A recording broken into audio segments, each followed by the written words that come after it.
Dharma y la Sangha hasta que alcance la iluminación, que por los méritos que acumule con la práctica de la generosidad y otras perfecciones pueda alcanzar al estado de Buda para poder beneficiar a todos los seres conscientes.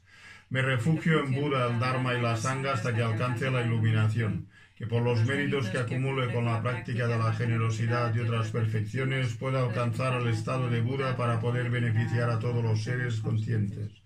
Me refugio en Buda, el Dharma y la Sangha hasta que alcance la iluminación, que por los méritos que acumule con la práctica de la generosidad y otras perfecciones pueda alcanzar el estado de Buda para poder beneficiar a todos los seres conscientes. Vamos a seguir, pues, donde lo hemos dejado. De hecho, estamos en la página 20-21 del libro. Hemos hablado un poquito de la noble verdad del sufrimiento. Lo vamos a ampliar en esta sesión. Hemos hablado también de las causas del sufrimiento de manera muy sucinta. Y un punto si hemos dicho antes que a diferencia de otros sistemas religiosos, a diferencia de otras religiones, en la tradición budista el practicante lo que hace es trabajar para llegar al estado de Buda, ni más ni menos. El estado de Buda, pues puedes decir el nirvana y la iluminación, hay unas diferencias técnicas, pero lo importante es que es un estado que trasciende la situación samsárica, ¿no? Entonces, muchos textos, hay textos distintos que están enfocados a demostrar de manera razonable que es posible experimentar tanto el nirvana como la iluminación, que sería la tercera noble verdad. Hemos explicado la primera y la segunda, y la tercera es el cese. Cesación se refiere, es un término técnico que se utiliza mucho en la filosofía budista, se refiere a la cesación de las causas que producen dukkha. Cesación irreversible. Y entonces de manera muy sucinta, hay como 3 razones básicas que demuestran que es posible para una persona ordinaria como nosotros, con engaños, con karma contaminado por estos engaños, es posible para nosotros acercarnos a este estado denominado nirvana o iluminación. Y la práctica de un nangpa, un seguidor interno, es lo que decíamos en la primera sección, budistas, el término en tibetano es nangpa, es alguien que sigue este sendero interior para llegar a experimentar este estado de iluminado, el estado del nirvana, el estado iluminado de un Buda, de un arhat, de alguien que se ha liberado de los engaños interiores y del karma que producen, karma contaminado. Entonces hay 3 razones básicas, y es que tanto el sufrimiento como las causas tienen una raíz. O sea, el sufrimiento no viene de fuera. En todo caso, las causas secundarias son externas. Tanto el sufrimiento como las causas tienen una raíz fundamental. Entonces, si el sufrimiento no tuviera causas, o fuese creado por alguien externo a nosotros, no tendríamos ningún tipo de solución a la situación en la que nos encontramos. No habría solución. Puesto que hay una causa y que está en nuestro interior, el sufrimiento y las causas se pueden erradicar. Descubre la raíz, erradícala, y todo lo que se sustentaba encima de esa raíz se difumina. Y esto ocurre así porque las cosas, los fenómenos, no son estáticos. Es decir, nosotros ahora tenemos una ignorancia fundamental que igual no detectamos, que resulta complejo de detectar en un principio, pero sí que podemos detectar en nuestro interior apego, ira, manifestaciones de uno y otro, que a veces salen en la superficie de nuestra conciencia, a veces se difuminan y desaparecen, parece que no tengamos ninguno de estos elementos distorsionadores, después vuelven a salir y vuelven a aparecer, a desaparecer, y esto lo único que nos demuestra es que las cosas no son estáticas. Por lo tanto, hay esperanza. se puede erradicar la ignorancia, porque no es fija. El estado en el que nos encontramos no es fijo. Y después una tercera razón es que cada aflicción tiene un oponente. Un oponente. Contra la ira, un oponente es la paciencia, el amor y la compasión, la ética. Contra el apego, un oponente es prácticas que se oponen al objeto hacia el cual te apegas y exageras sus cualidades, la muerte, el perfecto renacimiento humano y otras prácticas que conformarían el sendero, en realidad son un oponente. Cuando practicas el Lam-Rim, muchos de vosotros habéis escuchado todo el Lam-Rim, el senda de luz, todas las prácticas son oponentes que van acercándote a ir erradicando de burdo a sutil y a poder identificar la raíz fundamental, que es lo que hemos explicado en la sesión anterior, que es esta ignorancia que te hace creer que eres lo que no eres, o que confunde la naturaleza de lo que eres. Por lo tanto, es posible experimentar el nirvana y la iluminación. Entonces, las 4 nobles verdades, a pesar de que prestigiosos filósofos occidentales decían que el budismo es pesimista en un sentido, esto es una aseveración falsa que más que todo demuestra el desconocimiento de la materia acerca de las afirmaciones que establecieron, porque al final lo que te presentan las 4 nobles verdades es el camino completo para la liberación de todo tipo de sufrimiento burdo, sutil y muy sutil, a corto, medio y largo plazo, sobre todo a largo plazo y medio plazo. El oponente, hemos hablado de que cada aflicción mental tiene su oponente, tiene su aspecto positivo que se opone a que en nuestra mente persistan estados mentales aflictivos, fuerzas negativas de nuestro interior, que sobre todo están en nuestro interior, a veces adormecidas, pero a veces cuando se encuentra con las condiciones secundarias salen con toda su exuberancia. Entonces hay unos oponentes temporales, por decirlo de una forma, y hay un oponente que es definitivo. Como hemos dicho antes, contra la ira, todas las manifestaciones que tenemos iracundas, de no aceptar las circunstancias desagradables en las que nos encontramos, etc., hay un antídoto que es la paciencia. Es aceptar lo que no se puede cambiar. Esto puede ayudarte a que en la mente no haya ataques de ira, puede ayudar. Pero la fuerza de la ira después puede seguir ahí dentro, ¿no? Lo que haces con los antídotos temporales, que son los que nosotros en un principio hemos de utilizar, porque son los que podemos utilizar, lo que hacen es calmar la superficie de la mente. Pero se quedan ahí latentes, en un estado latente. No es que desaparezcan de la conciencia. Entonces, para erradicarlos luego tienes el oponente definitivo, que es entender la naturaleza vacía del objeto que proyectas sobre el yo. Sobre el yo proyectamos características que no están en el yo, en el ser, en la esencia de la persona. Proyectamos permanencia, y esto se acercaría mucho al concepto del alma que viene en la tradición cristiana, o el Atman en la tradición hindú.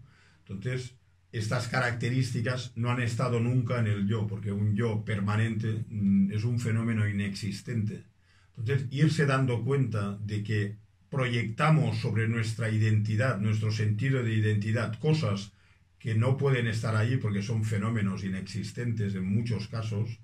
Entonces, esto, eliminando esta visión distorsionada, no hay fuerza, ni energía, ni gasolina para que pueda surgir la ira, el apego o el resto de aflicciones mentales. Entonces, esto sería la tercera noble verdad.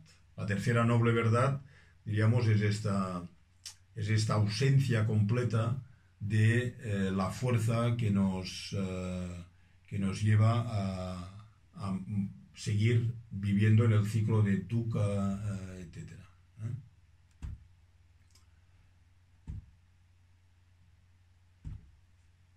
Entonces, ignorancia y sabiduría, como veis, esto es se repite constantemente. Cuando estudias textos con un lama, generalmente muchos de los textos siempre o te describen la ignorancia o te describen la sabiduría.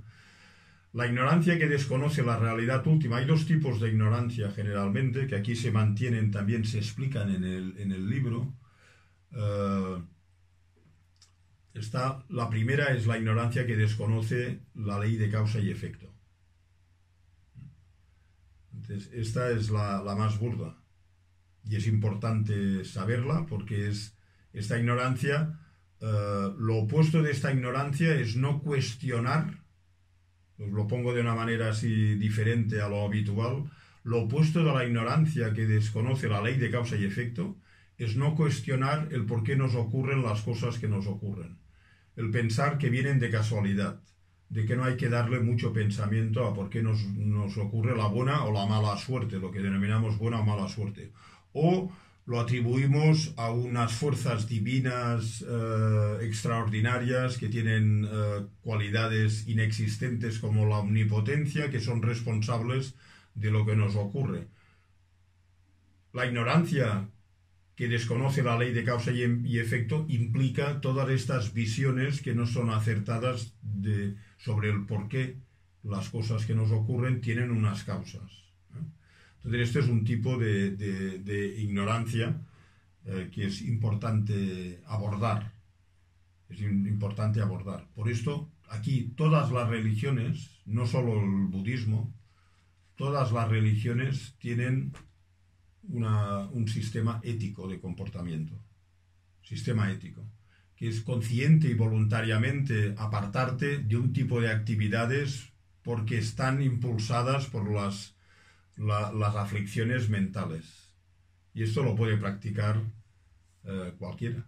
Esto es práctica de la tradición budista. El observar nuestro interior, intentar evitar cualquier tipo de actividad que esté promovida por algún factor mental negativo. Entonces la ética, el estudio del karma, el estudio de los factores mentales nos ayuda a abandonar este tipo de ignorancia. Y lo hemos de poner en práctica. Que decíamos, se tiene que poner en práctica, porque si no, creer en todas estas cuatro nobles verdades, en el material, en la información que te dan, el creer en ello, pues vale, está bien, pero no te lleva al cese, a la tercera noble verdad, no te lleva al cese. Entonces, el otro tipo de ignorancia que se describe en la tradición budista es la ignorancia que desconoce la realidad última. Y esta es la causa principal del samsara, y es creer que eres lo que no eres, y aferrarse a que eres lo que no eres, o malinterpretar el modo en que existes. Se refiere a lo mismo, básicamente. Entonces, esta tendencia se puede desenraizar cuando escuchas, contemplas y meditas, por ejemplo, en la sabiduría que conoce el vacío. Muchos de vosotros habéis seguido los 2 cursos grandes que hemos dado del Sutra del Corazón, y esta sabiduría o este tipo de texto que trata de la sabiduría, trata acerca de la sabiduría, lo que hace es darte herramientas para reevaluar quién eres, cómo existes, quién soy yo.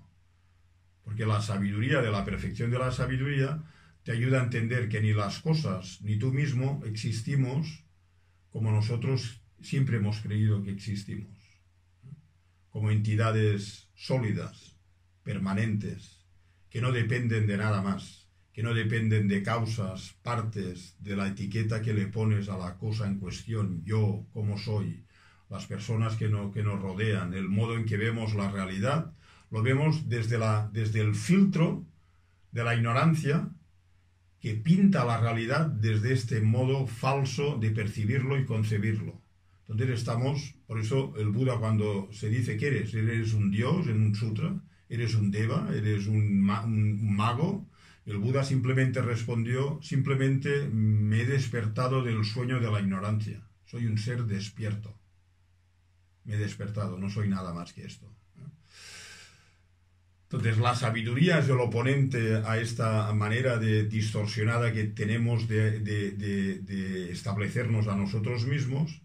La sabiduría detecta el error básico y actuando como una luz que nos permite ver la realidad de un modo perfecto.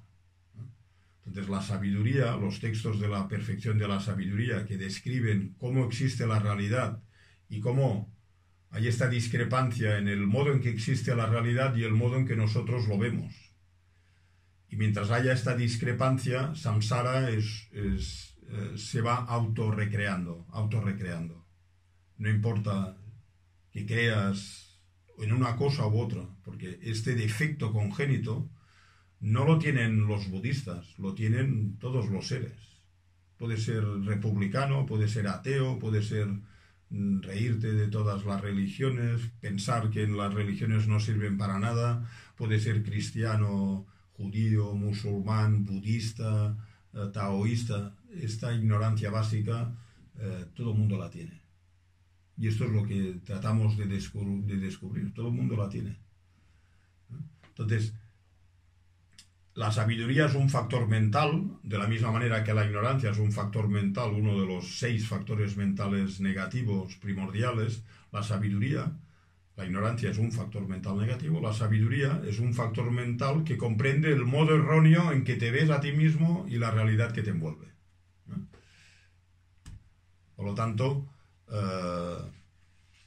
esto es el trabajo que estamos tratando de hacer. Desenredar el enredo, como dice el sendero de la purificación de Buddhaghosa, desenredar el enredo. Por lo tanto, quiere decir que tienes que reevaluar constantemente tus creencias, incluso las budistas, ya lo he dicho antes, incluso las budistas, tienes que irlas evaluando. El budismo no es un dogma. El budismo, en los primeros capítulos del Bodhisattva Karyavatara, dicen que es como una barca. Es una barca para atravesar el río del samsara. Luego, una vez llegas a la otra orilla, el nirvana, la barca la puedes dejar, no hace falta que dogmatices al respecto, no es únicamente un medio. Entonces, de la ignorancia, hemos dicho, derivan 2 aflicciones destructivas, que son el deseo ignorante, conocido en argot budista como el apego, el aferramiento, pero sobre todo el apego. Ansia y aferramiento son 2 elementos que surgen del apego y que están activos en el momento de la muerte o en la vejez avanzada. Entonces, estos son fundamentales para determinar el siguiente tipo de existencia que vas a tener. Entonces, el otro es el odio o la aversión.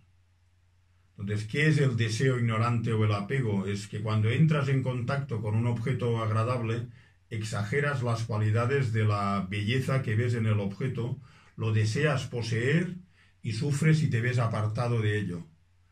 Y fijaros bien, es deseo ignorante porque la ignorancia lo que hace es impregnar la naturaleza de aquello que ves agradable y otorgas existencia intrínseca a las cualidades que proyecta erróneamente un factor mental como el apego de exagerar. ¿Vale? La ignorancia impregna todos los factores mentales.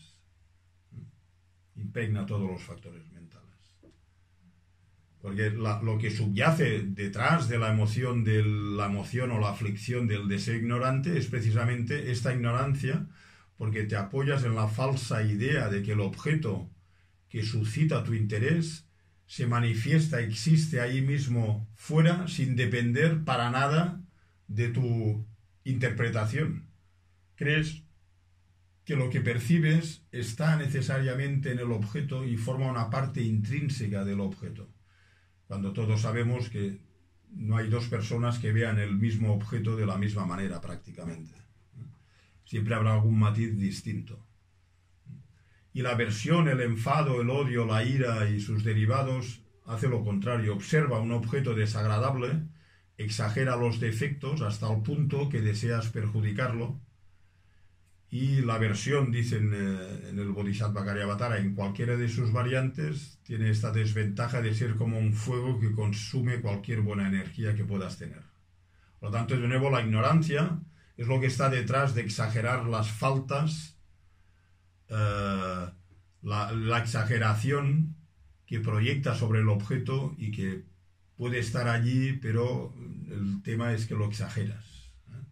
Son más bien fruto de nuestras proyecciones kármicas que te hace ver el objeto del modo en que a ti te puede despertar apego o te puede despertar ira, y esto está condicionado por el karma individual, porque es todo interdependiente. Según los pensamientos que vienen en nuestra mente, de ese modo vemos la realidad. Según las aflicciones que tenemos, las aflicciones lo que hacen es pintar constantemente la realidad de un color u otro. Tanto en la tradición budista, un sangyepa, es decir, una persona que sigue el sendero del iluminado, lo que hace es trabajar con todas estas energías propias nuestras. Entonces, en la página 23 del libro hay un punto importante, y viene del Bodhisattva Karyavatara, y los versos están en la página 23. Cuando los enemigos ordinarios son desterrados, se asientan en otro lugar para recuperar fuerzas y regresar. Pero en lo que respecta a mi enemigo principal, las aflicciones mentales, es distinto.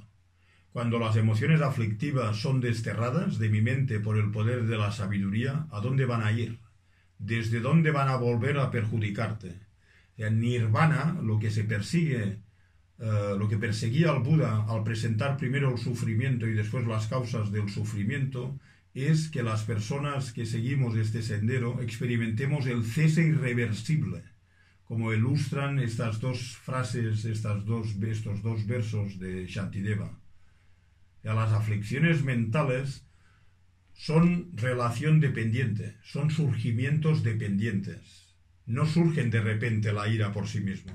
Surge en dependencia de la tendencia personal, del bagaje kármico personal, en relación a un objeto secundario externo, y según tu bagaje kármico se proyecta la ira, se proyecta el apego, se proyecta la paciencia o se proyectan otros estados mentales virtuosos. Para nosotros, en general, generamos estados mentales aflictivos, negativos, como la ira, el apego, etcétera, y sus derivados. Pero una vez la raíz de estos queda desenraizada, ¿a dónde se van? No tienen un lugar de residencia, desaparecen por completo. Por lo tanto, el cese, la tercera noble verdad, es cese irreversible. Hay dos tipos de cese. Si estudiáis textos budistas, hay un cese temporal. En este momento estamos experimentando un cese temporal. ¿Por qué? Porque no tenemos un apego excesivo en nuestra mente, ni una ira excesiva. No tenemos ni apego ni ira excesiva en nuestra mente. No tenemos nada de esto. Pero no significa que si nos encontrásemos ahora con unas circunstancias específicas, podría volver a salir la ira, el apego o cualquier otra aflicción negativa. Entonces todos experimentamos. Si por ejemplo nos volvemos expertos en la paciencia, la ira sale menos o dura menos, la puedes controlar, antes no podías controlarla, después la puedes controlar, a veces se te dispara y no la puedes controlar. Pero si intentas, insistes y vas creando una tendencia nueva en tu interior, pues la ira va difuminándose, no se erradica, se va difuminando. Pero si vas a la raíz, que es la ignorancia, y erradicas la visión distorsionada del ego, luego ya no aparecen nunca más, no se van a ninguna otra parte, desaparecen de la superficie y del fondo de tu conciencia, para no volver a surgir nunca más, porque no tienen las causas principales ni secundarias para que surjan. Eliminas la causa raíz de todos los engaños y estos no pueden volver a manifestarse. Esto es lo que se persigue, la tradición budista. En otras tradiciones, la cosa no es así.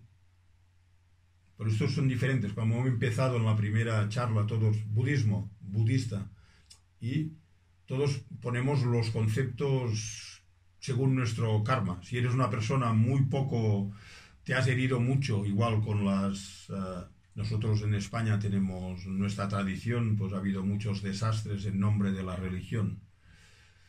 En el budismo puede ser que también las haya habido, ¿no? Quizás no en el exceso que hemos tenido en la historia de Europa, de religiones, catolicismo, el cristianismo ortodoxo y después catolicismo y protestantismo, y hay muchas personas que no quieren saber nada de la religión, quizás con razón. Entonces, si todo esto lo metes en el término budismo, entonces estás desvirtuando lo que es el objeto de tu estudio. No es esto. Y esto es lo que intento explicar. Lo que intento explicar. Después de en la noble verdad del sufrimiento y de sus causas, una vez más, la noble verdad de Dukkha, ya en el tercer capítulo del libro, en la página 25, vamos a revisar ahora. Aquí Fernando puso el volumen del Gran Vacío de Geshe Tashi, que en un momento dado el Gran Vacío es un estudio de la ignorancia fundamental, y de la sabiduría, que es el oponente. Se menciona, es todo un texto dedicado a ver la diferencia entre la ignorancia fundamental y su oponente, que es la sabiduría, que comprende cómo existe el yo, o cómo existen las cosas. Y en un momento dado del libro, Geshe Tashi dice, no necesitamos devoción, fe o creer en el Buda, solo necesitamos ser conscientes de cómo existen realmente las cosas. Este es un punto importante. No es generalmente la tradición budista es conocida como un sinónimo de budismo en los lugares cultos del budismo, en los monasterios, es sendero de razonamiento. Sendero de razonamiento. Porque el razonamiento es lo que produce el mejor tipo de fe, el mejor tipo. Entonces aquí, cuando estudias las 4 nobles verdades, la fe en un principio es irrelevante.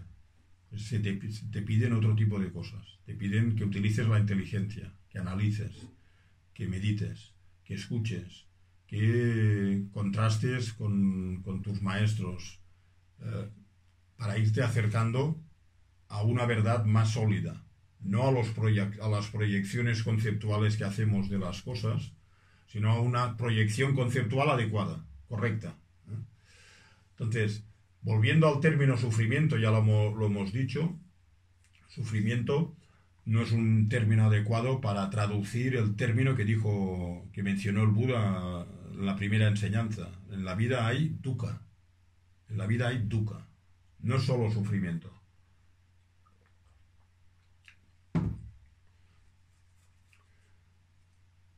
Entonces, para iluminar un poquito a qué se refería el Buda con esta primera enseñanza, utilizaré la enseñanza de los tres sufrimientos generales.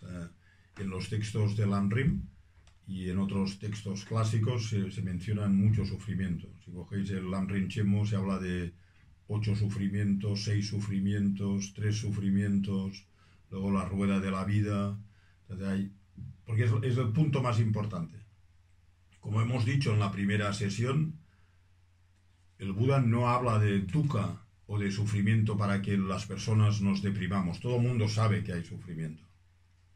Lo que no sabe es que hay distintos niveles de sufrimiento. Y el Buda se refería al que no vemos, sobre todo.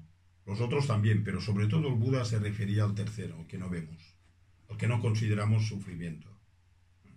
El Buda, cuando enseña la primera noble verdad, se refiere de manera específica al tercero, porque este es el regenerador último, ¿no? El que te despierta de verdad.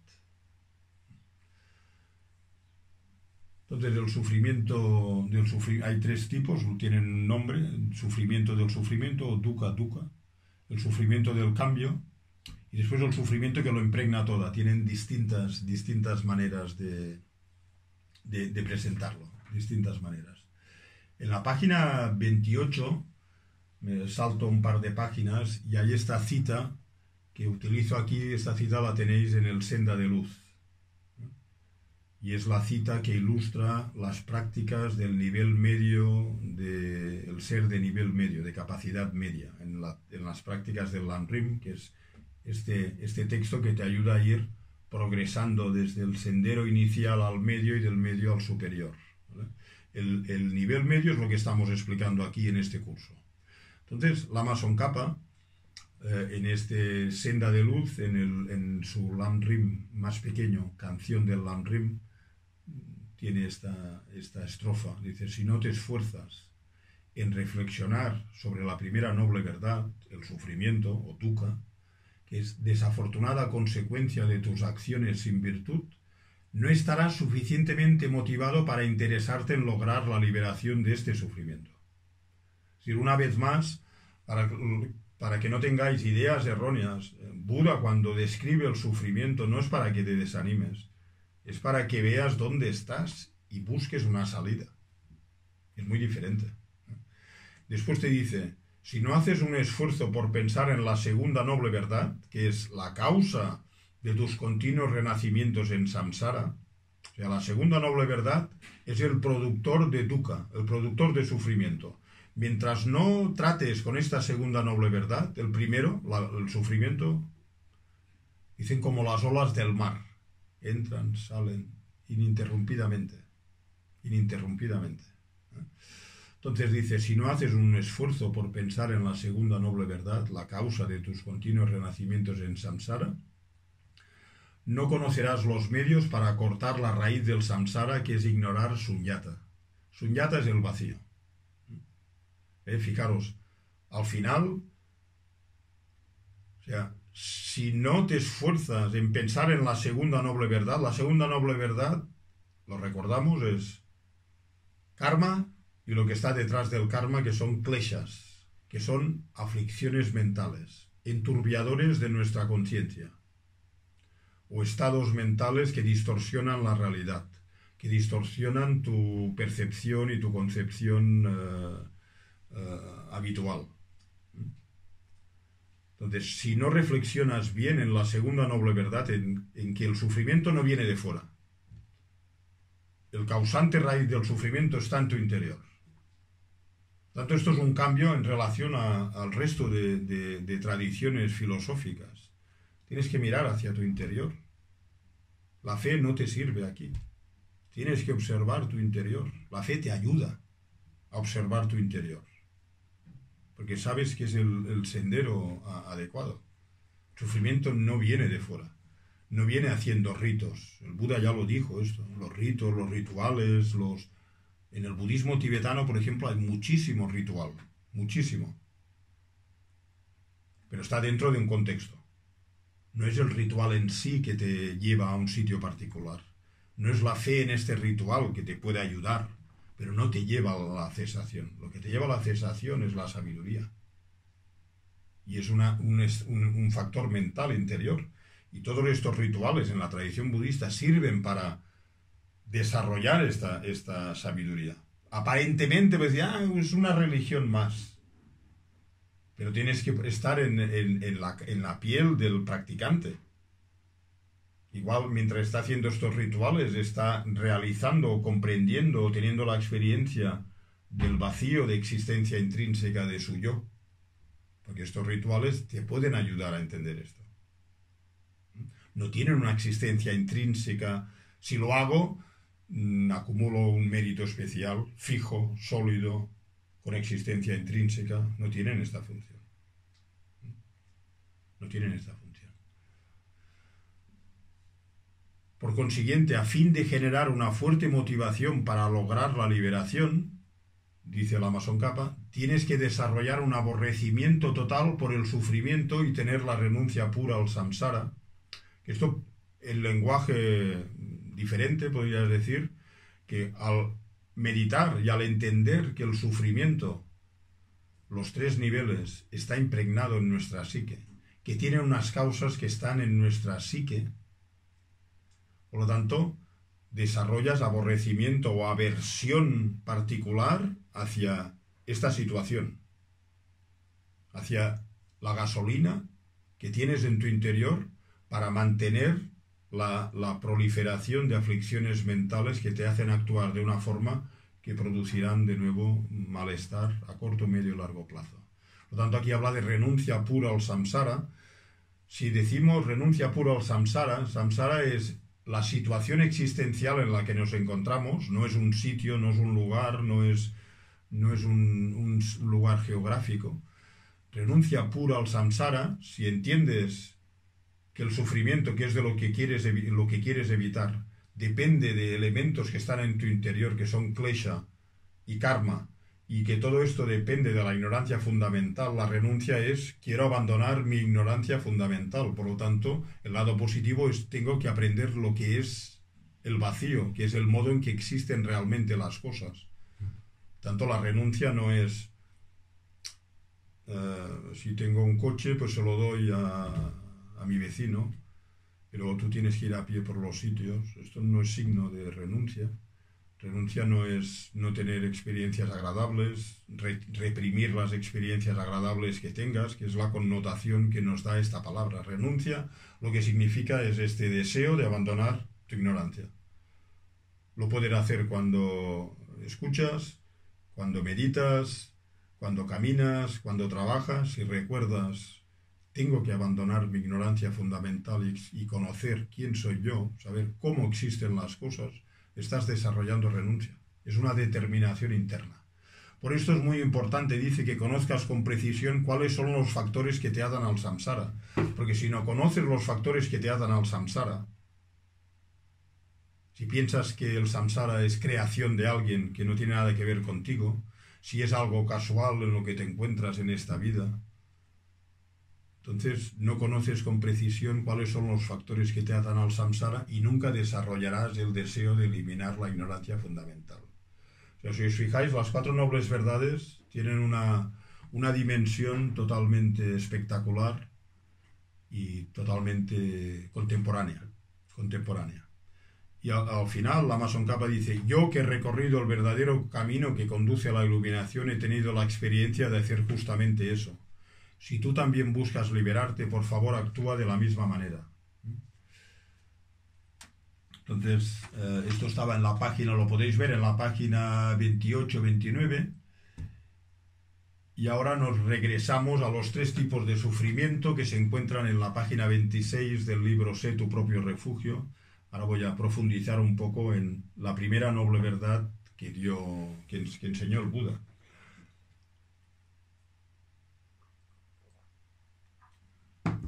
Hay distintas maneras de explicarlo. Podéis ir apuntando también preguntas. Vamos a dar un espacio en esta sesión para hacer algunas preguntas y respuestas. Los 3 tipos de sufrimiento, hay una manera de entenderlo que es relacionarlo con las sensaciones, porque están ahí.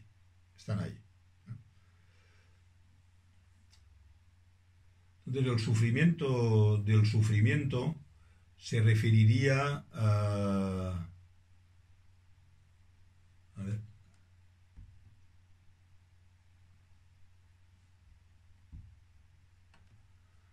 En el texto viene el sufrimiento del sufrimiento es, tienes una herida en el brazo, tienes una herida, y sin darte cuenta viertes sal en la herida.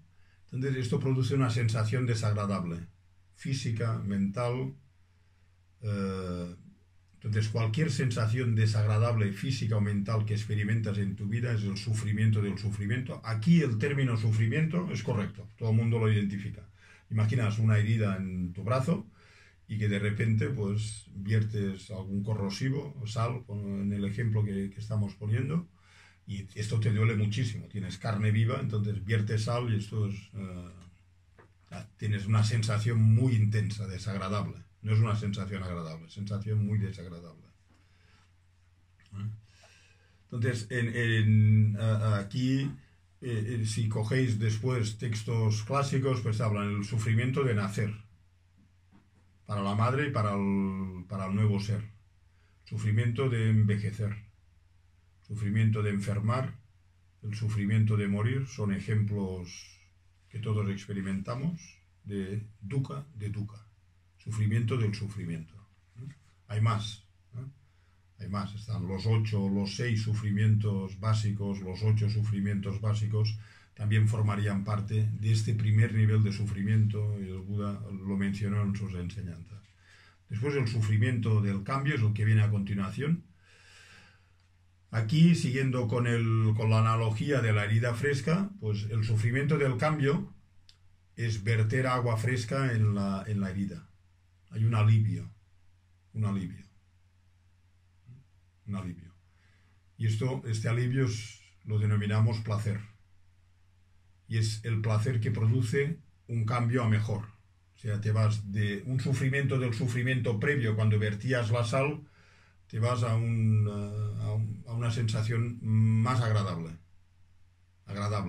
El contraste produce esta sensación agradable. A esto es lo que denominamos felicidad. Nuestra felicidad tiene esta connotación. El Buda lo denominó sufrimiento del cambio. No porque la felicidad que experimentemos sea negativa, que es el contexto conceptual de nuestra religión de origen igual, o de nuestra tradición judeo-cristiana. Las experiencias agradables son casi como pecaminosas. En la tradición budista esto no aparece. Experimentar sensaciones agradables es mejor que experimentar sensaciones desagradables, aunque sean breves. Éticamente no es erróneo experimentarlas. Tienes hambre, comes. Estás cansado, te sientas. Estás cansado de sentarte, te levantas. Hay cierto nivel de placer en el contraste. Entonces, casi todos los placeres, dicen los grandes eruditos y seres realizados budistas, todo lo que nosotros, seres ordinarios, denominamos felicidad, es básicamente sufrimiento del cambio. Es una experiencia agradable breve en el tiempo. Si abusas de ella, se transforma en dolor. En cambio, si abusas del dolor, nunca se transforma en placer. Pensad en esto. Vasubandhu decía, el sufrimiento del cambio, en realidad, esta felicidad forma parte de dukkha, del sufrimiento, porque si abusas de este supuesto placer, que lo puedes tener, y ya hemos dicho, éticamente no hay nada erróneo en experimentar esto, si abusas y abusas y abusas, lo que era placer se transforma en dolor. En cambio, lo que es dolor, si se incrementa, nunca se transforma en placer. ¿Y esto qué nos indica? Que el Buda enseña la realidad. La vida es dukkha, en este sentido. Hay dukkha. No hace falta adornarla y pensar que todo va bien, etc. Hay dukkha. Está impregnando toda nuestra existencia. Impregna la existencia. O sea, cualquier sensación gozosa que tengamos, si nos fijamos, dura poco en el tiempo. ¿Es agradable experimentarlo? Por supuesto. ¿Tienes que reprimirlo? No necesariamente. Tienes que conocer su naturaleza. Es lo que te dice el Buda. Conoce la naturaleza de las experiencias agradables que tengas. No te cuelgues. No las exageres. Y por último, después, hay otro tipo de sufrimiento. Hemos dicho, el sufrimiento del sufrimiento es sal en una herida. El brazo no tiene piel y tienes la herida al aire, te cae la herida abierta, te cae sal y tienes un sufrimiento desagradable, una sensación desagradable muy potente. Viertes y tienes una sensación agradable. Viertes agua y tienes una sensación agradable. Pero después, cuando no hay ni agua ni sal, la herida está allí. Este es el sufrimiento que lo impregna todo. El segundo sufrimiento, todas las religiones lo han identificado. El tercero es exclusivo budista, exclusivo de la visión del iluminado. Investigadlo. Todas las religiones, por eso todas las religiones tienen esta pelea con el placer, etc. Identifican, no merece la pena que luches para tener una experiencia agradable, luego caen en el extremo de condenar el placer, las experiencias agradables, la música que fue perseguida en su momento, el teatro, el cine, el entretenimiento, lo que produce placer a los seres humanos. Entonces esto no es muy religioso, por decirlo así, porque identifican que este sufrimiento es pasajero, pero luego el error en el que caen y porque la razón por la que muchas personas han rechazado las religiones por esta cruzada antiplacer, anti-experiencias agradables. Si quieres ser una persona de desarrollo interior, pues no puedes escuchar música porque es pecaminoso, no puedes, etcétera, etcétera, etcétera, etcétera. Todo el mundo sabe de lo que estoy hablando. Entonces, el budismo no tiene este conflicto, en este sentido. Dice, reconoce la naturaleza de las experiencias, experimentalas, pero reconoce que no es lo que buscas en realidad. Tiene deficiencias. Una deficiencia fácilmente reconocible es que duran poco. Duran poco. Poneros el ejemplo que queráis. Entonces, el sufrimiento que lo impregna todo esto es exclusivo budista. Y esto es lo que hace del Buda un ser iluminado. La descripción perfecta de nuestra situación existencial. Y esto se refiere a las sensaciones neutras. Entendiendo que la sensación neutra es un causante, en cierto modo, de no reconoces la realidad tal y como existe, estás como en un estado ni fu ni fa, lleva a producir un sentimiento de insatisfacción y angustia existencial, por decirlo de una forma. ¿Qué hago aquí? ¿Qué soy? Sufrimiento, un placer, sufrimiento, placer. En el fondo es como si intuyeras que en la vida tiene que haber algo más, ¿vale? Es decir, en nosotros, hablando en argot budista, tenemos el potencial para cuando no tenemos ni el sufrimiento primero burdo ni el medio, que es el placer breve, cuando no hay ni uno de estos dos y estamos sentados en una silla, solos, en una habitación, sin ningún elemento externo que produzca nada, si estuviésemos así mucho rato solos en una habitación encerrados, empezaría a salir el sufrimiento del sufrimiento, empezarían a salir muchísimas cosas. No hace falta nada. Quiere decir que el sufrimiento está incorporado en nuestra psique. Y de esto es de lo que nos avisaba el Buda. Es decir, lo que experimentamos es resultado de kleshas y karma del pasado, lo experimentamos ahora. Y el modo en que reaccionamos ante lo que nos ocurre ahora es perpetuar para en el futuro volver a estar en el mismo ciclo. Este sufrimiento requiere pensar, requiere meditar, porque este es el que produce la emergencia definitiva, la renuncia de verdad. Quiero abandonar esto porque no hay salida ni escapatoria. Tú puedes en la vida siguiente pues, ser quien quieras que seas. El sufrimiento que lo impregna todo te acompaña, a no ser que estés iluminado o que no tengas el nirvana. Esto te persigue es una sombra que viene contigo, vayas donde vayas. En algunas tradiciones, pues, igual tienes la esperanza, después de muerto voy a estar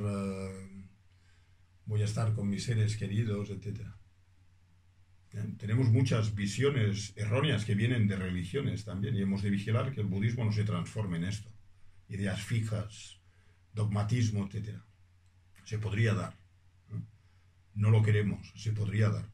Entonces igual piensas, bueno, no pasa nada, esto, las creencias en la vida siguiente, puedes decir, bueno, voy a desaparecer por completo, por lo tanto no hay por qué preocuparse. No sabes si vas a desaparecer o no, pero elaboras muchísimo al respecto. No tienes razonamientos, no está basado en razonamientos. O muchas religiones te dan esperanza que después en la próxima vida estarás mejor. Yo de muy pequeño me cuestionaba estas, muy jovencito, me cuestionaba. Creo que son ideas que todos hemos tenido. ¿Qué ocurre después de la muerte? Entonces, la idea, bueno, vas a estar con todos los tuyos, todos los seres queridos van a estar a tu lado. Las creencias que podamos tener, los judíos tienen las suyas, los musulmanes, etc. Los budistas también tienen las suyas y las hemos de evaluar, si son ciertas o no. Yo en mi caso me cuestionaba mucho y pensaba, en un cierto modo, llegué a pensarlo de muy jovencito. Y ahora después, estudiando textos budistas, estoy encontrando respuestas a dudas que tenía cuando tenía 13, 14, 12 años, etc. Luego dejé esta búsqueda, la dejé, ¿no? Pero siempre me fue en cierto modo no carcomiendo, pero bueno, las tenía ahí en la cabeza. Entonces, muchas ideas que tenemos son, aunque sean creencias, las creencias tienen que estar fundamentadas en algo existente, si no son ficciones, proyecciones de nuestra realidad para hacernos estar mejor en este espacio de vida, que es correcto y justo. Pero luego si analizas en sí la creencia, ¿vale? Si después en esta vida, por ejemplo, tenemos muchas visiones erróneas, tenemos kleshas, sabemos que tenemos kleshas, a veces no estamos bien, a veces aparecen estados mentales negativos. Es muy aventurado pensar que después de esta vida este elemento interior desaparezca. ¿Qué sentido tiene que lo tengas ahora y que después desaparezca por arte y magia? No es posible. No es posible esto. Todas las cosas tienen que tener unas causas para que surja un efecto, tiene que haber una causa ahí. No es que de repente alguien hace un acto mágico y en esta vida estás sufriendo, padeces depresiones, padeces esto, padeces de lo otro, eres muy iracundo y luego en algún momento dado, porque tienes unas creencias particulares, en la vida siguiente todo va a ser un jardín de rosas. No es posible esto, desde la perspectiva budista.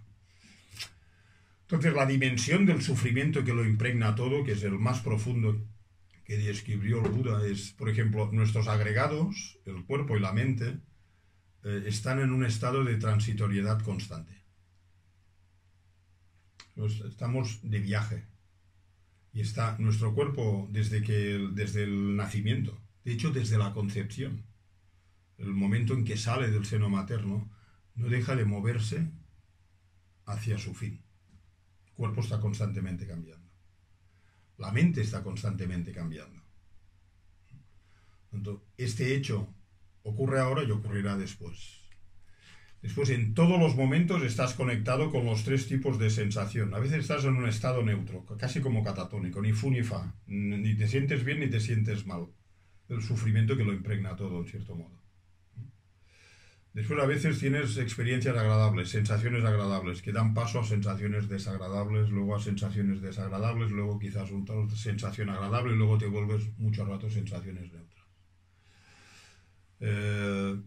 Otra dimensión del sufrimiento que lo impregna todo es que vivimos, todo es incierto.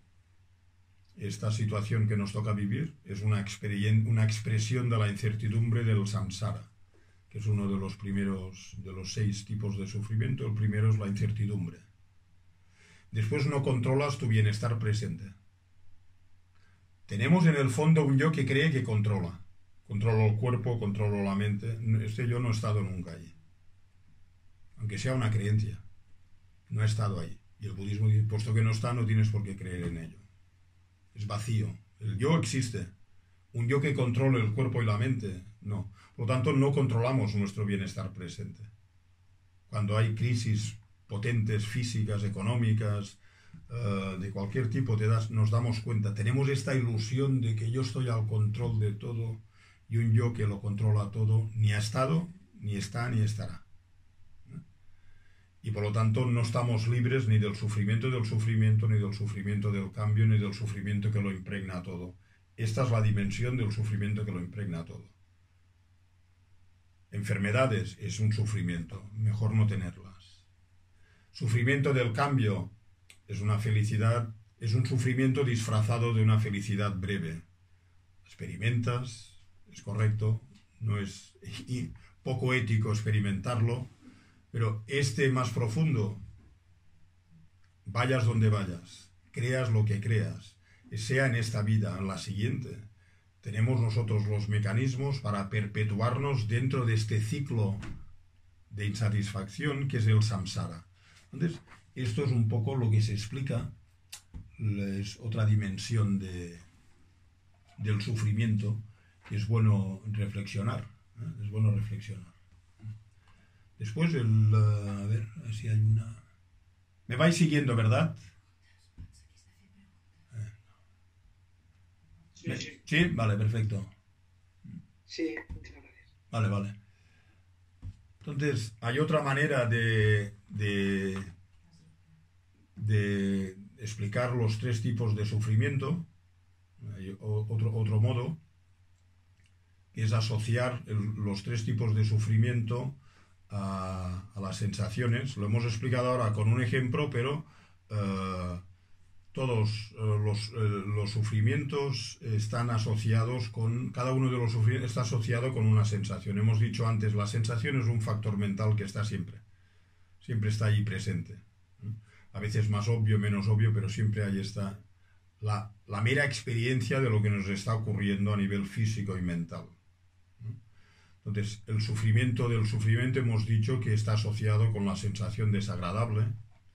El sufrimiento del cambio está asociado con las sensaciones agradables breves, que las tenemos. Y el sufrimiento que lo impregna todo, este es más difícil de detectar, es esta sensación neutra, que ni se da cuenta de su verdadera naturaleza, ni entiendes bien la realidad, ni por qué te ocurre, ni qué hacer con esta sensación neutra, etc. Entonces, la práctica de Vipassana de la tradición Theravada, en la tradición Mahayana, que es de donde venimos nosotros, se utiliza de otra forma, aunque el propósito es el mismo. Observan mucho las sensaciones de los practicantes. Es decir, ante las sensaciones desagradables, la práctica de Vipassana auténtica, que no es muchas de las cosas que llaman hoy en día Vipassana, y que no lo es, porque para practicar Vipassana tienes que tener muy clara la teoría budista o la práctica, la filosofía budista. Entonces, lo que haces en los retiros tradicionales de Vipassana de la tradición Theravada, si llegas a detectar sensaciones, porque primero uno intenta detectar el cuerpo, que es más fácil de detectar. Detectar sensaciones, esto ya requieres un nivel de concentración más elevado. Por eso digo que hoy en día se habla mucho de Vipassana, pero Vipassana es una práctica muy, muy profunda. Entonces, lo que haces básicamente es cuando detectas sensaciones, que ya es algo bastante difícil de detectar, las sensaciones desagradables que detectas debido a la posición física o debido a lo que pueda surgir en el cuerpo o en la mente durante horas de meditación, con las sensaciones desagradables que generalmente nos condicionan a responder con ira, aquí te dicen que no respondas con ira.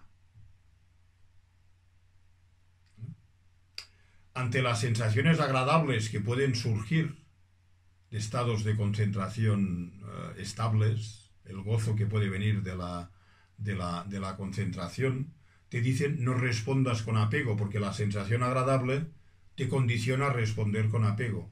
Es decir, que ese yo que controla, que cree que controla, no ha estado nunca allí en realidad. Es una creencia que tienes. Yo creo que yo soy el que controlo mi cuerpo, mi mente, mi mundo, etcétera, cuando no es así. Y cuando tienes una sensación neutra, no respondas con ignorancia. Responde con comprensión, con sabiduría. Sensación neutra va a dar paso a la ira o al apego, a una sensación agradable, desagradable, es transitoria. O sea, te dan una manera de responder y, como sabéis, el año próximo, en noviembre, en el curso grande que solemos hacer cada año en Barcelona, voy a empezar un ciclo de seminarios sobre la transformación de la mente, el Lojong, que es un texto capital de la tradición mahayana. Entonces ahí hay un capítulo específico también para qué hacer con las sensaciones agradables, desagradables y neutras. Entonces, esto es un modo también de darse cuenta, de los tres tipos de sufrimiento. Aquí estamos hablando del sufrimiento ya bastante rato. No olvidéis, esto no es para que os deprimáis, es para que reevaluéis lo que pensabais que es la felicidad, el sufrimiento, para que reevaluéis si las causas de esta felicidad y sufrimiento están en nuestro interior o no, para que reviséis nuestras creencias, revisemos nuestras creencias una y otra vez. El camino no va de las creencias que tengas, sino de la sabiduría que desarrolles, de la concentración que desarrolles, del ánimo para escuchar incansablemente, para entender con más profundidad la profundidad a veces insondable de la filosofía y la tradición budista. Ahora, si tenéis alguna pregunta... Si tenéis alguna pregunta, la podemos... Y un punto importante es que, llegados a este punto en que hemos descrito las 4 nobles verdades un poco por encima, hemos dado unas pinceladas de las 4 nobles verdades, es bueno, como dice aquí ahora el PowerPoint, si esto que hemos explicado afecta a los budistas o independientemente de que lo seas o no. Si alguno de estos elementos que estamos explicando, es decir, hay algún ateo recalcitrante o algún republicano o de gente de derechas o de izquierdas que esté libre de aflicciones mentales, ¿qué os parece? Bueno, la segunda noble verdad, aflicciones mentales, no es algo en lo que tener fe, es simplemente algo que detectar, en lo que puedes detectar. Nadie está libre de ninguno de los 3 tipos de sufrimientos si somos personas ordinarias. No estamos libres de estos 3. No estamos libres de aflicciones mentales, kleshas. Salen cuando se dan todas las circunstancias, en muchas ocasiones no dominamos en absoluto, es decir, no controlamos.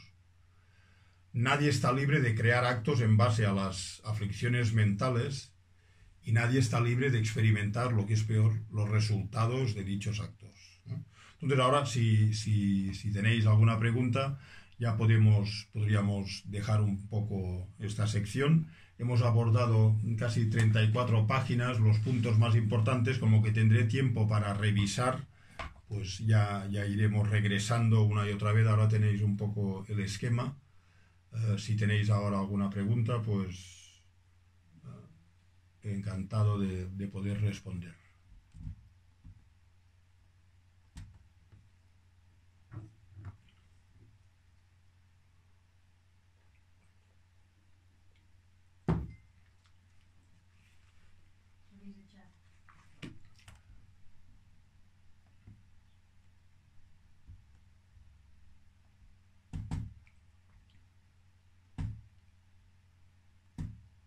¿Me veis ahora? ¿Estoy en el lugar? ¿Me veis? Sí. Vale.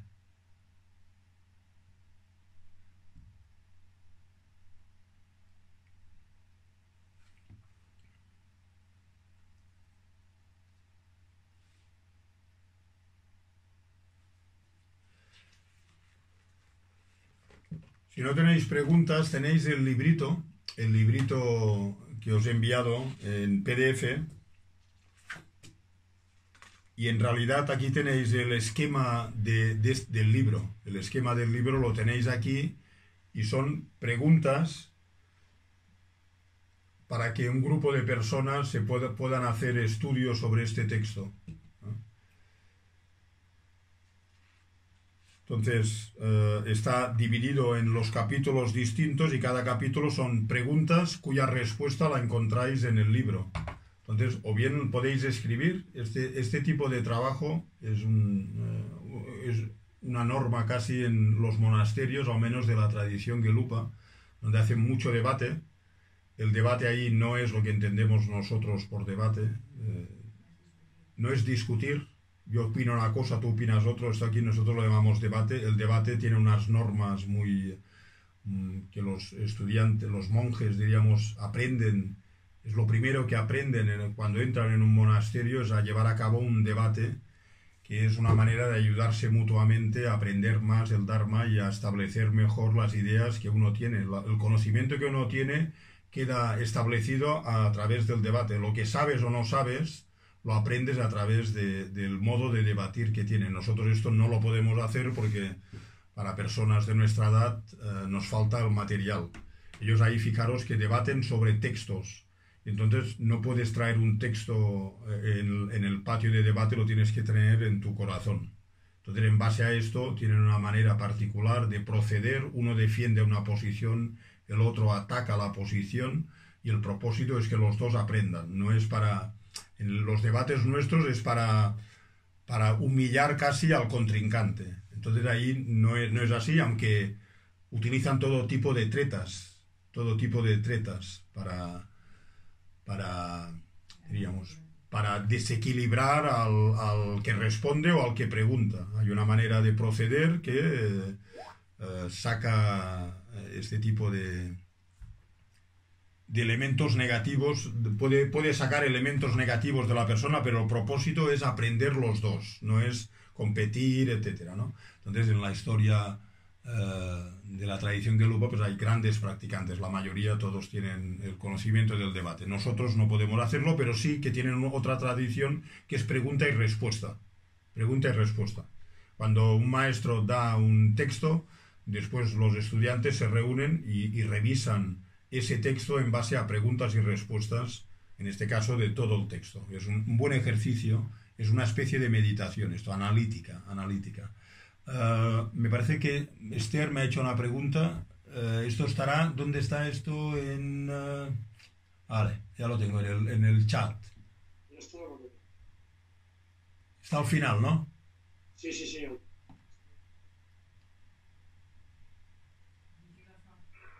Vale.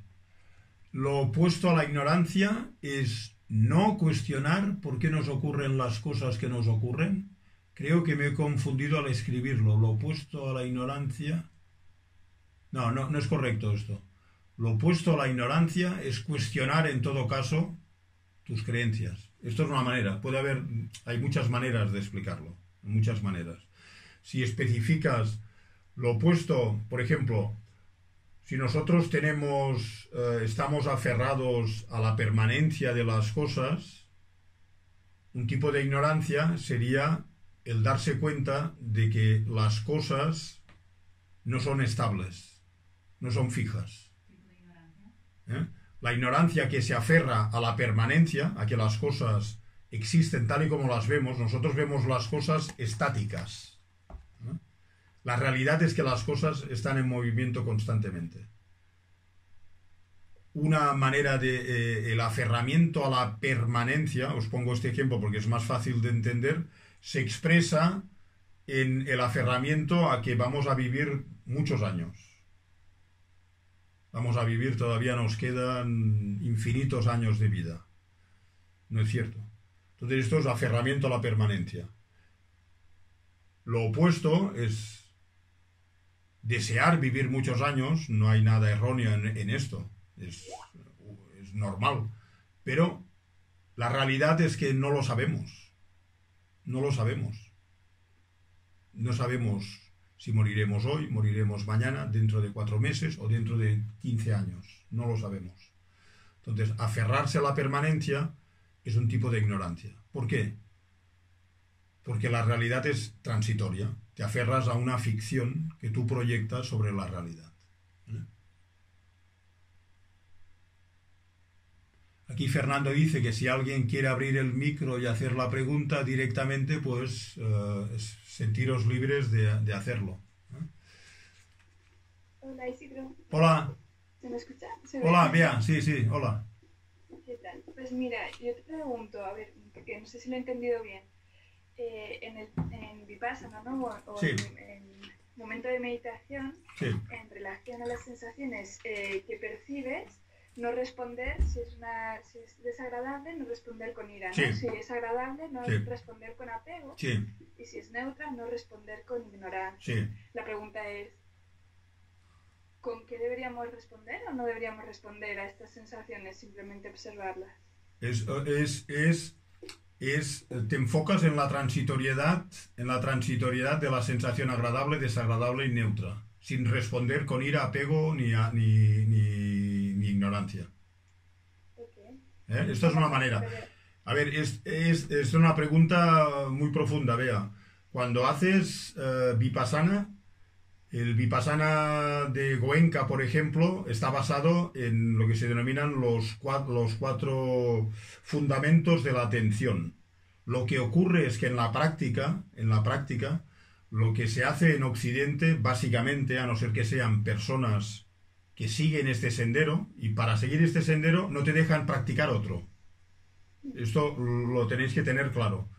Una cosa es hacer 10 días de retiro Vipassana, pero si quieres seguir este sendero, lo primero que te dicen es que dejes cualquier otro sendero, incluso budista.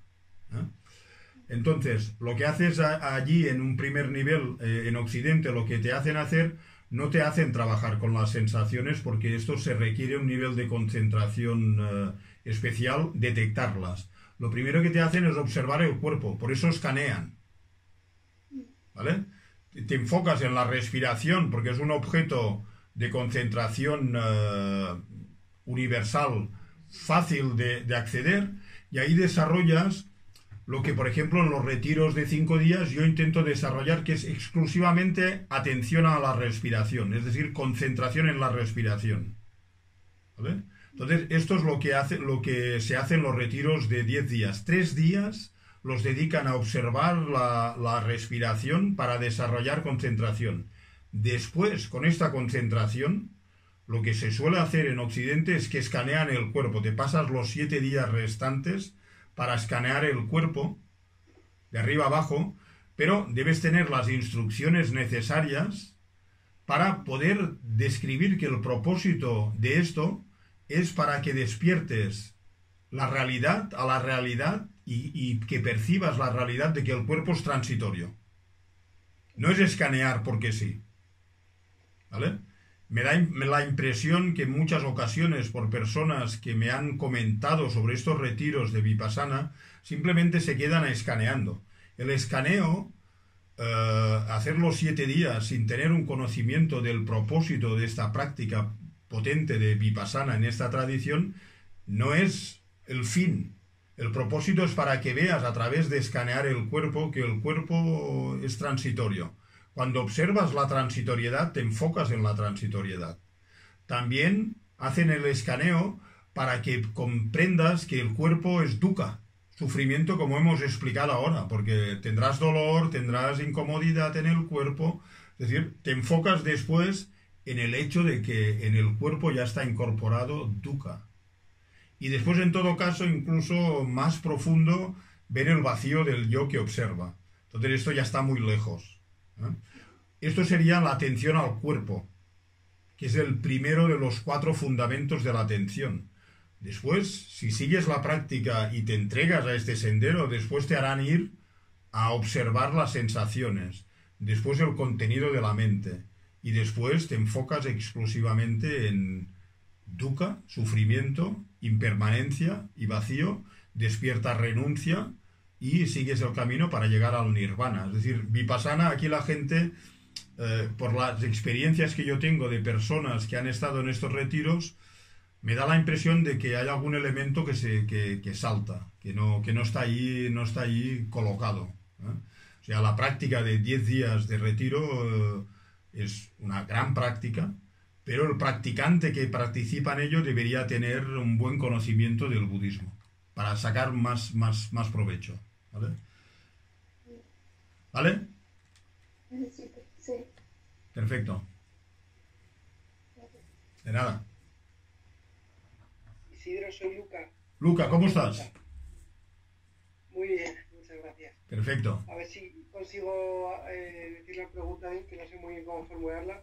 Cuando dices nosotros vemos las cosas estáticas, a veces me cuesta ver que veo las cosas estáticas cuando intelectualmente me parece de alguna manera relativamente sencillo intelectualmente ver que algo es transitorio. Entonces, cuando eso realmente cambia y me produce insatisfacción debido a que yo mismo de alguna manera profundamente lo veía como sólido, impermanente, hay algo que no me concuerda, porque Sí, intelectualmente veo que es transitorio, pero decimos que realmente que nosotros vemos las cosas estáticas cuando no lo son. No. No sé si consigo expresar bien. Sí, me parece que lo cojo y me corrige si no. Todos intelectualmente sabemos que las cosas cambian. Si ahora a mí se me rompe el ordenador y tengo que suspender el curso, me daré cuenta que aún no he entendido que las cosas cambian. ¿Me entiendes? ¿Me entiendes? Sí, que te pilla como por sorpresa. No, a ver, si mi ordenador se rompiese, yo sé intelectualmente que el ordenador se me puede romper, pero si ahora se me rompe, yo os dejo colgados a todos y yo me voy a volver un poco loco. ¿Me entiendes?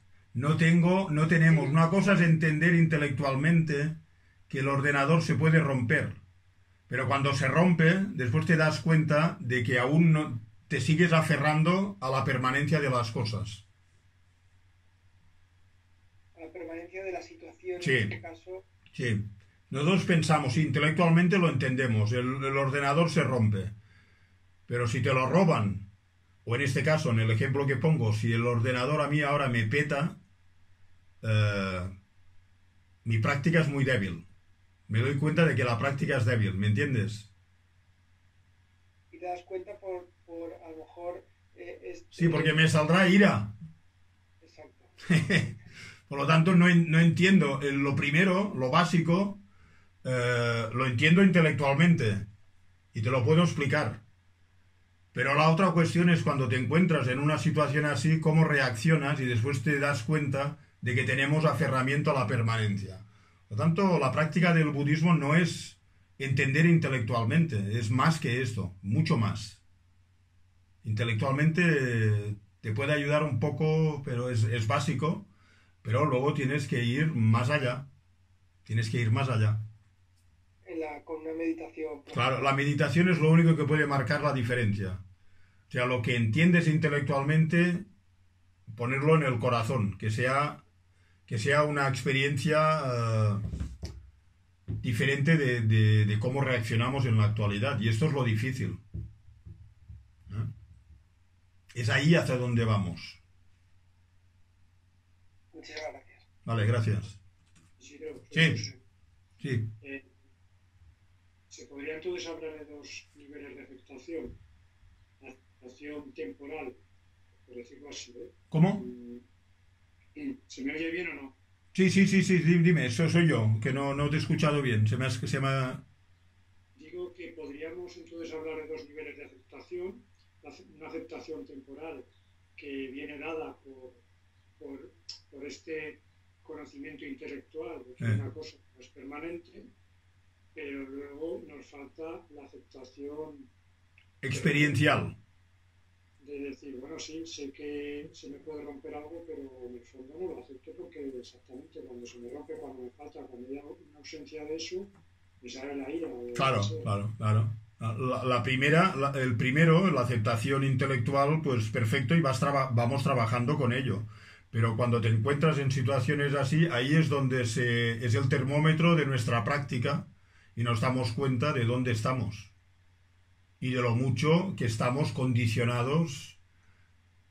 Entender el budismo es relativamente fácil si te lo explican. En mi caso, como que lo hacemos en nuestro idioma, etcétera.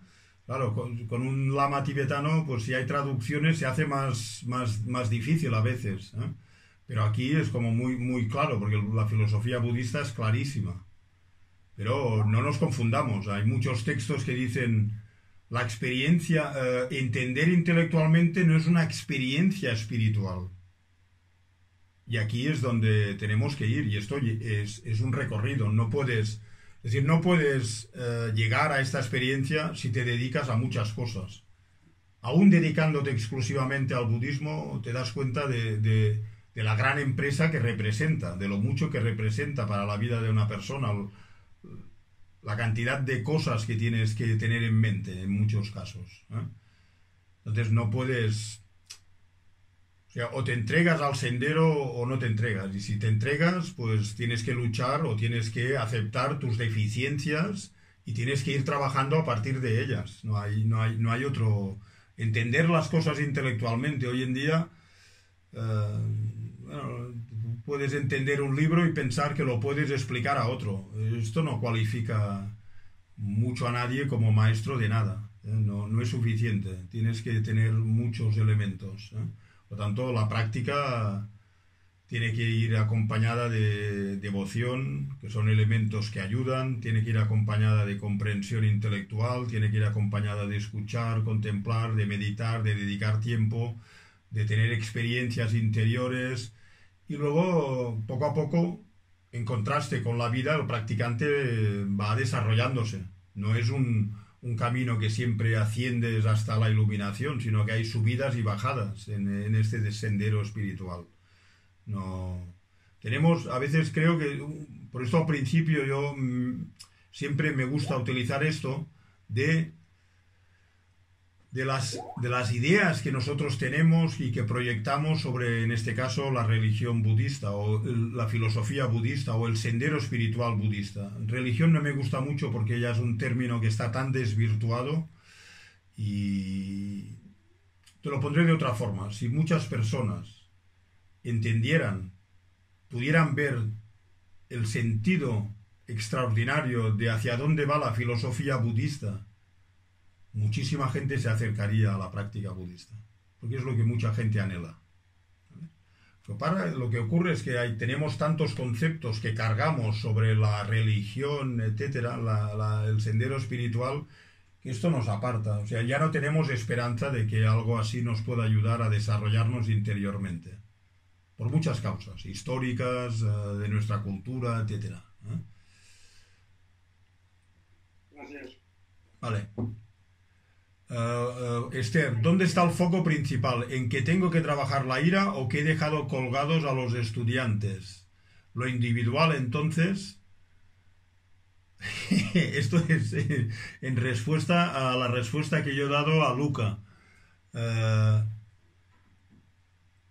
El foco es que tenemos que trabajar la ira sin dejar colgados a los estudiantes. Pero si se te rompe el ordenador, uno de los dos no lo puedes tener. Entonces lo único que te queda es trabajar con la ira y aplazar el curso hasta que se arregle el ordenador.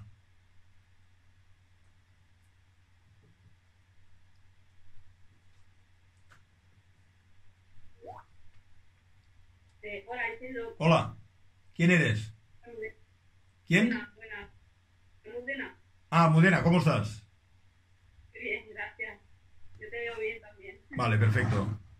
Una cosita, en las diapositivas, cuando había un trocito de Gran Vacío del libro Sí. de Geshe Tashi, Sí. ¿vale? Que, no recuerdo mal, decía algo así como que no necesitamos devoción de creer en el Buda, solo necesitamos ser conscientes de cómo existen realmente las cosas. Sí. Vale, ¿cómo existen realmente las cosas? ¿Habla de una manera colectiva o de una manera individual de cada uno? Porque al final cada uno entiendo que tenemos nuestra propia realidad, ¿no? Ahora lo dices. La propia realidad no es el modo en que existe la realidad. Es la propia realidad. Claro. Tú misma te das la respuesta, Almudena. Si estás de acuerdo en que cada uno tiene su propia realidad, en el budismo lo que se te dice es que analices tu propia realidad para ver si se ajusta a cómo existe verdaderamente la realidad. La realidad, de manera muy sucinta, es transitoria, por un lado, transitoria. Independientemente de cómo veas tú la realidad siempre es transitoria. En la realidad hay dukkha, de momento para nosotros, y la realidad es vacía de existencia intrínseca. Estos tres. Entonces, dentro de que la realidad era así, luego cada uno pinta cosas distintas sobre la realidad que te apartan de lo que es verdaderamente la realidad. Y esta es la propia realidad de cada uno. La propia realidad de cada uno no necesariamente es o se ajusta a cómo existen las cosas en verdad. ¿Lo entiendes? Vale, pero sí, ¿cómo sabes que estás cerca de cómo es la realidad de las cosas? O sea... Vale, muy buena pregunta también. Muy buena pregunta. Cuando estamos hablando aquí de la realidad, no estamos diciendo que no exista una realidad que nos envuelva, en la que todos podamos estar de acuerdo. Aquí en la tradición budista, cuando te hablan de cómo existe la realidad, te mencionan lo que está más allá de las ideas o creencias que pueda tener cada persona. Y nuestra realidad, la realidad son las dos primeras nobles verdades. Tenemos dukkha y hay unas causas de dukkha. Y hay una manera para cesar dukkha, y lo que hemos de hacer es seguir el sendero para eliminar estas dos primeras verdades. Cuando eliminas esto, la verdad después se ajusta a lo que es la verdadera naturaleza de la realidad. Por lo tanto, lo que significa esto es que dentro de la propia realidad de cada uno, que es distinta y es válida a nivel convencional, no estamos diciendo que sea un error que cada uno tenga sus propias vivencias de la realidad, Pero al final del día, lo que hay son acciones que hacemos en base a estados mentales positivos o negativos, y todos ellos vienen originados por una deformación de cómo existe la verdadera realidad, de cómo existe la realidad personal y la que nos envuelve. Entonces, al final, independientemente de la propia realidad de cada uno, esto subsiste. Y esto está en cada uno de nosotros. Y el trabajo que tenemos es en vigilar la proliferación de estados mentales negativos para que no afecten los actos que hacemos con respecto a los demás. Entonces, esta es una manera que tengo yo ahora para responder a esta pregunta. Es una pregunta profunda que haces.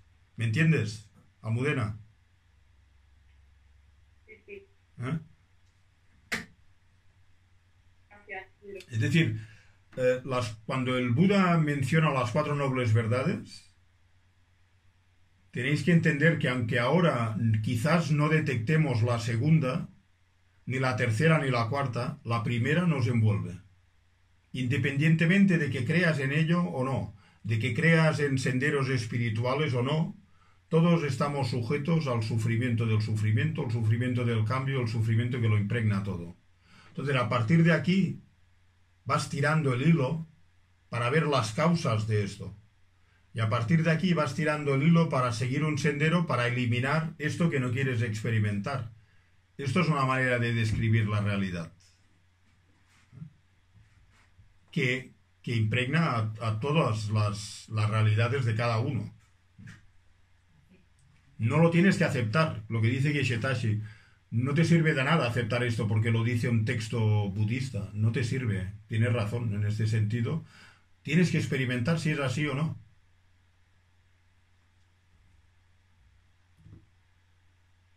Hola, Isidro. Hola. Hola, Tomás, ¿cómo estás? Muy bien, ¿y tú? Bien, bien, bien.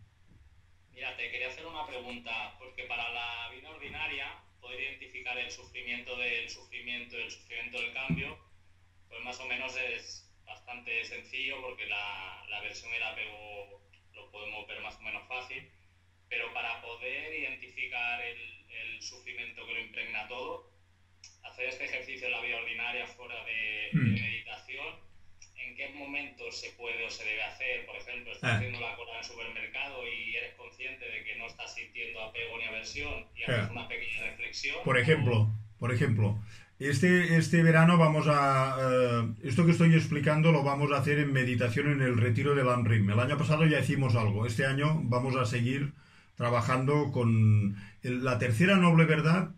No es fácil de identificar, ¿vale? No es fácil de identificar. Os daré... me lo he saltado antes, no he querido, para no agobiaros mucho, pero lo voy a mencionar ahora.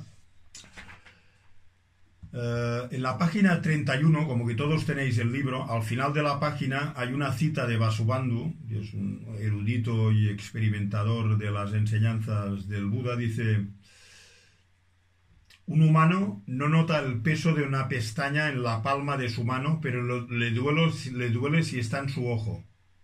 Una pestaña aquí no lo notamos ni siquiera, pero si estuviese en el ojo es muy incómodo. Los inmaduros, que se refiere a los seres ordinarios, no perciben la pestaña del sufrimiento que lo impregna todo, pero a los sabios, sensibles como el ojo, les causa una profunda desazón. Es decir, el sufrimiento que lo impregna todo, y te felicito por la respuesta, el sufrimiento que lo impregna todo tienes que sentarte a meditar para experimentarlo. Después en la vida cotidiana lo puedes detectar con más facilidad. Pero primero tienes que estar sentado para notar lo que significa el sufrimiento que lo impregna todo. No es... El sufrimiento del sufrimiento es detectable con los ojos.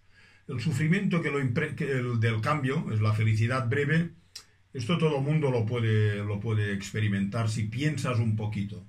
El sufrimiento que lo impregna todo, que es al que se refiere el Buda para despertar renuncia, la renuncia que se despierte en la tradición budista es específica budista, específica. Entonces, esto no lo puedes hacer únicamente con el pensamiento.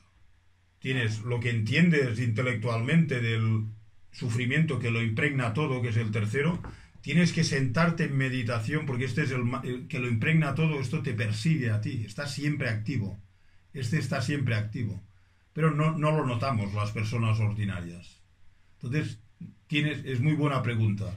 Primero lo tienes que hacer sentado en meditación para tener una experiencia de ello. Te tienen que guiar para experimentar este sufrimiento que lo impregna todo. Entonces, este verano ya sé que hay unas 10 o 12 personas que estáis apuntados al LANRIM. Trabajaremos mucho con el material de este libro y del Senda de Luz. Por lo tanto, vamos a experimentar la renuncia, vamos a experimentar el sufrimiento, utilizando la comprensión de tener una experiencia meditativa. Esto es diferente de lo intelectual, como decíamos antes, ¿eh? Y a partir de aquí vamos creciendo, ¿eh? Porque esta práctica no es... Se tiene que ir haciendo siempre, la tenemos que recordar siempre, ¿eh? Tenemos que recordar siempre. Esta tarde habrá más información al respecto, ¿eh? Es decir, cuando... Sí, en la pregunta que me has hecho, te remito a la oración que empezamos. Tomo refugio en Buda, Dharma y Sangha, hasta llegar a la iluminación. Hasta llegar a la iluminación quiere decir que tomas refugio siempre. Y la motivación para tomar refugio siempre viene de la comprensión del sufrimiento que lo impregna todo. ¿Lo entiendes? Cuando tomamos refugio, hay algo que nos tiene que impulsar a tomar refugio, y uno de los elementos es esta comprensión. Si no, se queda en una oración, tomo refugio en Buda, Dharma y Sangha, hasta que llegue la iluminación. No, interiormente tiene que haber algo. ¿Por qué tomo refugio en Buda, Dharma y Sangha hasta que llego a la iluminación? ¿Por qué? ¿Con qué fin? ¿Qué busco tomando refugio en Buda, Dharma y Sangha? Entonces, en este contexto, si no tenéis nada en el interior y recitáis tomo refugio en Buda, Dharma y Sangha, si no visualizáis a un Buda cuando lo hacéis, se queda en una mera recitación. Nada más. Y hay muchos textos que lo dicen. Si visualizas al Buda cuando haces esto, pues aún recibes un poco de mérito. Pero si no sabes lo que significa Buda, no sabes lo que significa Dharma, no sabes lo que significa Sangha, ni por qué tomar refugio en Buda, Dharma y Sangha hasta llegar a la iluminación, no sabes lo que es la iluminación, no sabes si es posible llegar a iluminarse, se queda en una mera recitación de palabras, con poco poder. ¿Vale? Entonces, vamos a recitar la oración que viene a continuación, que es la dedicación de los méritos, y daremos la sesión de la mañana por terminado. Ahora hasta las 4:15, descansad, comida, etcétera.